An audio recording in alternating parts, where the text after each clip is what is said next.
finally got our Irish seamoss. So guys, this is a video on how to make Irish seamoss gel. This was the first time that I'd ever actually done it myself, so you will see and hear some of my failures and tests. However, now I'm definitely an expert on the subject. At least I'd like to think so.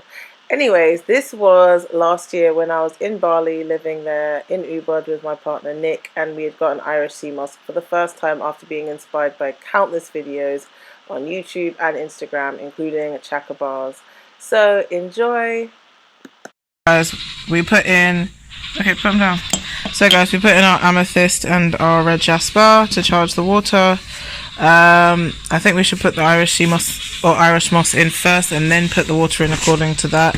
So Nick, do the honors. Ready? You smell it first. What does it smell like? Strong smell, but I'm ready. Oh really? Yeah. Mean it. Yeah, you better get ready for that. Whoa! That's like the sea. That's like the sea, fam. The fishy sea. That's like when you go into like the real, like you end up getting like a wave wash over you right near the shore. Yeah, that's the and your mouth sea. gets full of sand. That's like Brighton, bro. And sticks it's and Brighton dirt. And everything. That's English. That's strong as sea, innit? A sea smell. That's what we're gonna be drinking. I think this will be enough. All right then. Follow Soulstar. Soulstar knows the thing. Right in the man, we got one. He's like, actually picks it up and looks at it. Feel it, actually feel it, bro. This is like, oh, it feels pretty sick. So let me feel get it. Can you feel it? Don't think about it too much, too much. Okay. That's a woof. Yeah, it's strong. That's proper. As soon as I smelled, I wasn't ready. I was like, oh yeah, seamoss. Okay, so we're gonna fill this with water, you guys, and get back to you. Boom. So guys, here it is. We just put in some salted water. So guys, this was one of my first mistakes as a rookie. As I said, you'd see some of my failures. Definitely wash your seamoss 3 or 4, 6 or 7, 8 or 9, 10 or 12 times before you decide to soak. It is so much easier and utilizes your time much more efficiently. You need to wash off as much of the debris from the sea as you can. As you'll see in this video, I ended up soaking it first and then washing it, which is totally a waste of time. Make sure you wash it thoroughly in the sink beforehand and then put it to soak either for a few hours or overnight. I recommend to also add in bay leaves and lime, as it's going to help you get rid of the taste of the sea. I put crystals in my water to charge up the water so it was much more high vibrational, as this is something I'm going to be adding into my body and I want it to be in the best form that it possibly can be. If you guys need to have or see a video from me about charging water with crystals, then comment down below your request for that and I will make it. Yeah, it's quite a strong smell. So we're going to put this in the fridge because it's really late. We're just going to literally make some tea. I think we're either probably going to have the turmeric tea or maybe the moringa tea, and put on our other face mask, our Ayurvedic sandalwood mask. If you guys don't remember what it's like, it's, what is it? A mixture of sandalwood, clay and I'm trying to remember what's in that. Ow! Huh? Oh yeah, mosquitoes, yeah, because it's that time. I think I left, oh, I kept the packaging just to remember. I'm pretty sure I just saw an angel over there in the corner and I could feel someone behind me, so I know there's loads of energies here, light beings that are looking after us. Oh yes, so here it is.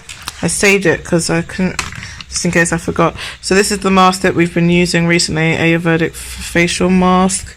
So sandalwood extract powder, rice powder, it just says white, which is funny. With white clay, it's supposed to say at the back. So we took out the crystals earlier, as you guys know. Oh, my flower just fell in there. As you guys know, we were charging up this water with our crystals, amethyst and red jasper. Took that out earlier. Put in some cut up slices of lemon. Most of the time people will say they use lime and bay leaves. We didn't have lime at the time, we didn't have bay leaves, so we just put lemon in. Do you actually recommend that you do use bay leaves and lime, or just stronger than just the lemon, as it will get rid of the last parts of the sea salt, seaweedy type taste? And now I'm going to strain this. This has been sitting for, I think this is 2 days now. You only need to do a day, but we ended up doing it for 2 days. Look at that. And I used such a small amount. And there's just so much here. Like, wow. Like, you guys, the smallest amount of Irish sea moss will give you such a huge amount. Like, what? Like, what? No, seriously. And this isn't even the whole thing. Like, okay. So let's strain this bad boy. Also vlogging at the same time, so I put the kids in the sink because they're really filthy. Yeah. I guess I should have cleaned up my sink for this. You guys, look how windy it is. The rain. Wow, those leaves just falling. I turned on the pool pump like half an hour ago because I was contemplating swimming and put it on because I thought Nick might swim, and then it just started raining. The wind is a lot. Yeah, leaves are like falling all over the shop, even more than usual. So let's do this thing. Where is the strainer? So I think So what you want to do is get a strainer of your choice, preferably a mesh strainer, one that you know that will still catch the seamoss tentacles, as I like to call it, or like noodles, whilst you're able to actually squeeze out all the excess. I totally forgot to mention that sea moss is 100% vegan, plant-based, and it's actually a species of red seaweed or red algae. It has so many vital properties in it, over 92 minerals that the body needs, as I said before, and it contains so many, including selenium, calcium, potassium, magnesium, and so much more. It's also helped people suffering from malnutrition, so definitely add it into your daily routine. As I said, you guys, I totally forgot to pre-wash my sea moss before I ended up soaking it.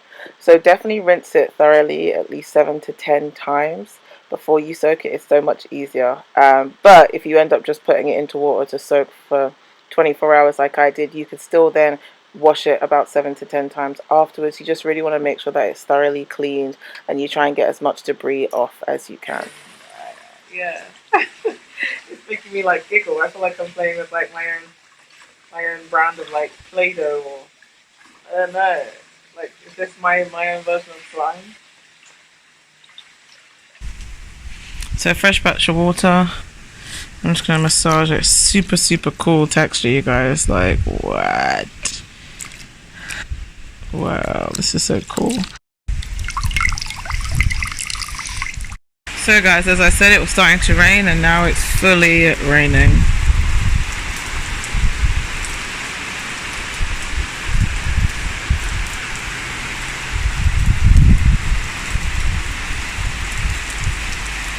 Myself told me that it's ready now. So guys, after you believe that it's ready and clean enough, then what you're going to do is obviously strain it and then get whichever blender you would like. It doesn't matter if it's high speed or low speed, and decide how thick you want your gel to be. If you want it to be super thick like jelly, or if you'd prefer it to be slightly runnier depending on what you're going to use it for. Either way, it will set hard in the fridge. So don't mind the rain, you guys. What I'll do, I'll put the blender here so you guys can see what I'm doing.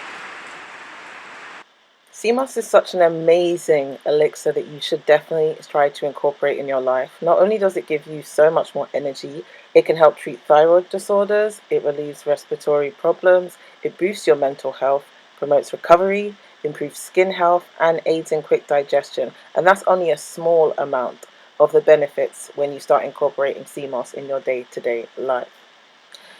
The body has so many essential oils and minerals, and sea moss has almost all of them, over 92% of the minerals that our bodies really need to thrive and be in their optimal primal health. Sea moss has over 90% of them. It's so versatile, you can use it in every single type of cooking that you need. You guys can hear me if the rain isn't too loud. I've just got some fresh filtered water. I'm going to pour it in. Try not to get it all over the machine. That might be too much, who knows, this is my first time doing this. So now, I'm going to blend in 3, 2.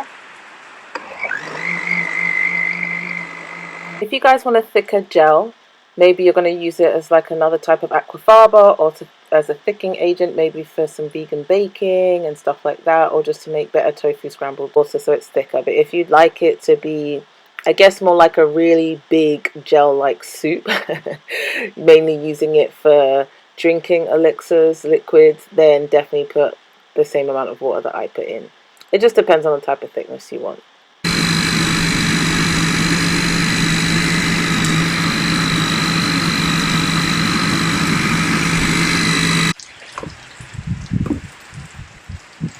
Now, as I said, I put a lot more water than the average person because I wanted it to be more of a, basically like liquid rather than a gel. Pour it out. Definitely thick and gelatinous. Looks like a serum. It looks like I'm making a hair serum.